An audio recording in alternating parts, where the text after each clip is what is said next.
Halo adik-adik, shalom. Baku dapat dengan kakak pengasuh di jenjang remaja 1. Katong saat ini akan melanjutkan materi untuk pertemuan ketujuh di bawah pokok bahasan pandangan tentang dunia dan manusia dan sub pokok bahasan pandangan ilmu pengetahuan tentang terjadinya manusia. Untuk memulai katompung kegiatan di hari Minggu ini, kakak pengasuh minta dong buka Alkitab di Mazmur 139 ayatnya yang ke-7 dan berakhir pada ayatnya yang ke-13. Kalau dong sudah dapat, mari katong berdoa buka sekalian minta tuntunan Roh Kudus agar apa yang katong baca dapat katong pahami. Mari katong berdoa.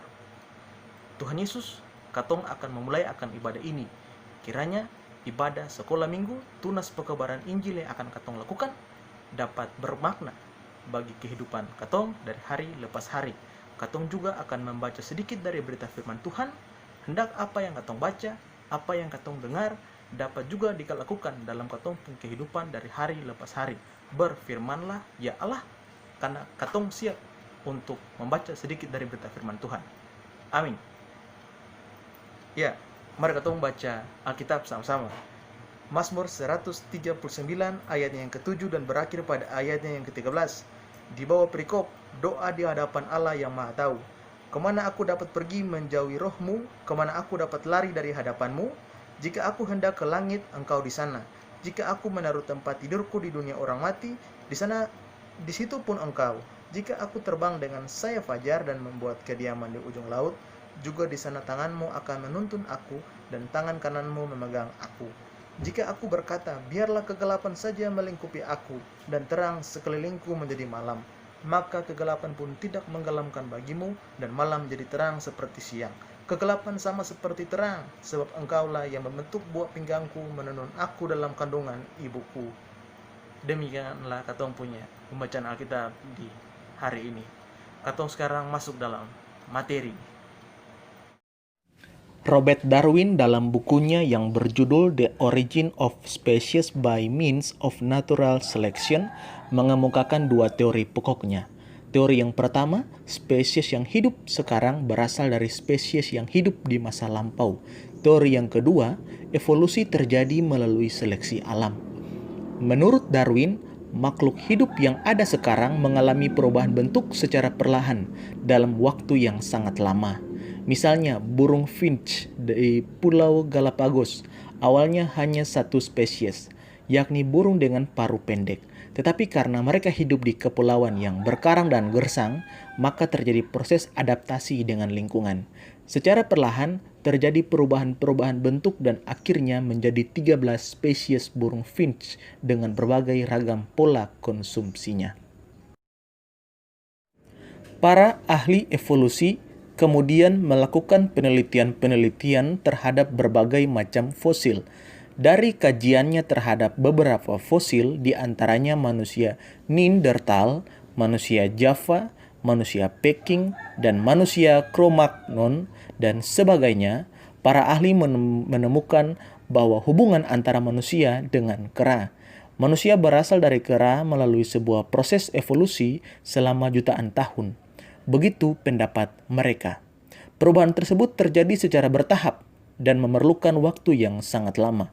Awalnya dari kera, kemudian menjadi manusia kera yang berjalan agak membungkuk.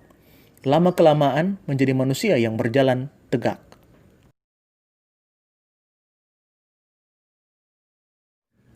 Banyak ahli menentang pendapat itu, di antaranya Wilder Smith, Bolton David Heuser, Martin Bowden, Ken Ham, dan Profesor Chargaff. Ahli-ahli tersebut beranggapan manusia sekarang berasal dari manusia dan bukan kera.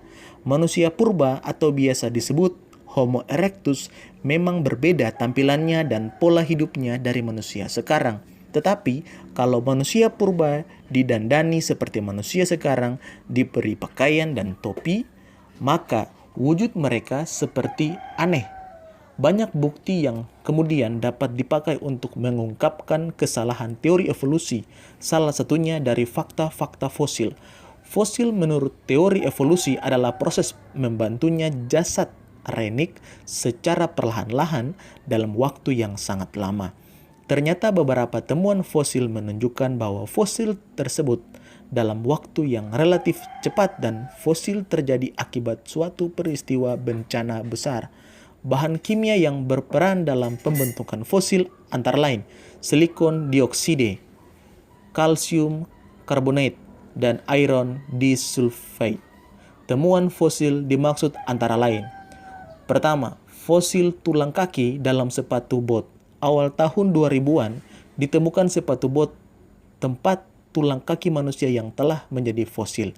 Sepatu bot itu sendiri ternyata dibuat oleh PT ML Lady Shoemaker di San Angelo, Amerika Serikat. Pada tahun 1950-an, itu berarti bahwa proses terbentuknya fosil tulang kaki tersebut berlangsung relatif cepat, yakni sekitar 50 tahun. Fosil yang ditemukan yang kedua ialah fosil kerang. Para ahli menemukan beberapa fosil kerang dalam keadaan tertutup.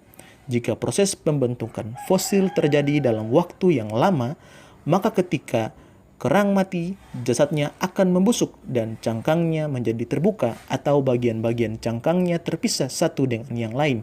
Tetapi kenyataan menunjukkan bahwa kebanyakan fosil kerang yang ditemukan cangkangnya masih dalam keadaan tertutup. Hal ini menunjukkan bahwa proses pembentukan fosil kerang tersebut berlangsung dalam waktu yang relatif cepat. Penelitian terbaru di bidang genetika mengungkapkan fakta yang lebih akurat. Ternyata jumlah kromosom manusia dan kera berbeda.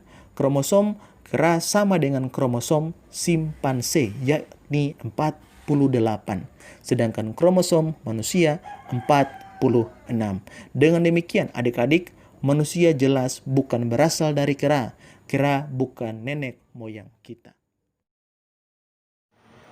Iya adik-adik, katong sekarang sudah selesai dalam penyampaian materi maupun penerimaan materi. Kiranya apa yang kakak pengasuh sampaikan bisa adik-adik pahami. Katong akan selesai juga dengan kegiatan ini, tetapi untuk menyelesaikan katong pun kegiatan di hari ini, mari katong berdoa syukur. Mari katong berdoa sama-sama. Tuhan Yesus, katong sudah selesai dengan katong punya kegiatan di hari ini. Yang katong minta, kedua tangan Tuhan Yesus selalu terbuka untuk katong, agar memberi katong punya Roh Kudus, agar Roh Kudus mengurapi katong. Katong juga meminta agar materi yang telah katong dapatkan ini, katong dapat pahami dan dapat katong juga lakukan dari katong punya kehidupan yang katong lewati dari hari lepas hari. Katong juga meminta per Tuhan Yesus jangan pernah kas tinggal katong berjalan sendiri, pegang katong pun tangan agar katong bisa berjalan menurut kita dan kehendak Bapa yang ada di kerajaan sorga. Ini doa katong ya Tuhan, bukan dengan nama yang lain, tetapi dengan nama Allah Bapa, Yesus Kristus, dan Roh Kudus, kami berdoa kepada Bapa di sorga. Amin. Oke adik-adik, sekian sudah katong punya pertemuan ke-7. Shalom.